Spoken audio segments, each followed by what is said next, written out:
Well, contentment, a kind of inner tranquility, a kind of spiritual serenity, not to be hassled, not to feel hassled all the time, not to be caught up in a frenetic moment-to-moment sense of urgency and deadlines, etc.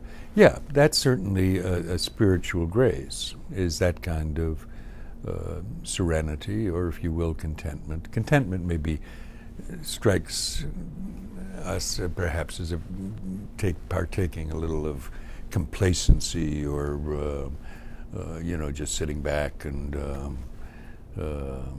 what be worry, sort of Alfred Newman. But an inner serenity, yeah, and that's part of faith. Faith is, serenity when you're in the rough parts of life. Now it's true. There's an old saying, that if you keep your head while everybody else is losing theirs, maybe you don't know what's going on. And that's a kind of false serenity, which is simply a blindness to the reasons for concern and anxiety. But we do pray in the Eucharistic prayer, in the third Eucharistic prayer, that keep us from sin and preserve us from all anxiety. And I remember an old priest once who told me, he said, I don't know why it says that, because anxiety is part of life, and it's part of being alive, is to be anxious. Well, no, I think it's a good prayer. Anxiety is evidence of a certain lack of the grace of faith. Anxiety is thinking that everything is in our hands rather than in God's hands. Anxiety, Jesus says, take no thought for the morrow. The troubles of tomorrow will take care of themselves. Look at the lilies of the field, etc. And to be able to maintain that kind of serenity, and to be able to, for a couple in marriage, to be able to maintain that kind of serenity in the full knowledge of and experience of all kinds of anxiety-creating circumstances, which every marriage has, is a real gift of grace. And I've often thought, in preaching and in teaching and in catechesis, I know there are a lot of priests who think, the real purpose is to stir up and challenge and confront.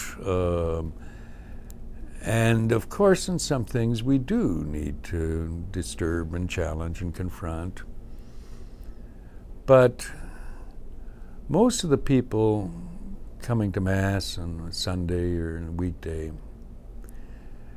have been wounded and are bearing scars, and sometimes wounds that have not yet been scarred over, still bloody. And it seems to me what they need most to hear is that experience of being wounded, of being hurt, of being disappointed, is not a crisis. It ought not to be a crisis.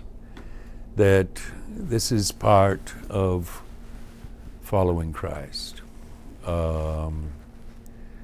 St. Paul again in Colossians, we're filling up the sufferings of Christ. Christ gives us the privilege and the dignity of participating in his redemptive work. And any marriage, I think, that is deep and long-lasting will not be without that experience of simply bearing with one another, which is a lot like putting up with one another. And there will be, as in our spiritual life, dry times, times in which the presence and the power of God seems pretty hard to discern. And not to panic. You know, this is not a crisis. Life is, in a very large part, simple, and it's not always so simple in the way it presents itself to us, but the simple courage, and courage is the form that faith takes in the midst of anxiety.